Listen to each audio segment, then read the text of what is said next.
আমরা হাতি, প্রাচীন জঙ্গলের বাসিন্দা, গরমের সঙ্গে লড়াই করতে অভ্যস্ত ছিলাম।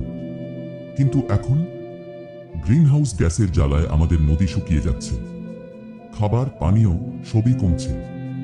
গরম এত বাড়ছে যে আমাদের বেঁচে থাকাটাই কঠিন হয়ে উঠেছে। আর এর কারণ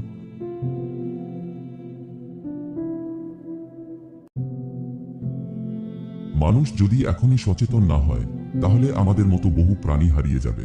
কিন্তু আশার আলো এখনো আছে, সূর্যের আলো। রোদ্দুর সোলার নিয়ে এসেছে সেরা সোলার এনার্জি ইন্টিগ্রেশন পরিষেবা। বাড়ি হোক বা অফিস, সোলার এনার্জি দিয়ে বিদ্যুতের খরচ কমান, প্রাকৃতিক শক্তিকে কাজে লাগিয়ে পরিবেশ বাঁচান, আমাদের পৃথিবীকে সবুজ রাখুন। রোদ্দুর সোলারের সাথেই সোলার এনার্জিতে বদল করুন। আমাদের বাঁচান, পৃথিবী বাঁচান। রোদ্দুর সোলার, প্রকৃতি বাঁচান, ভবিষ্যৎ গড়ুন।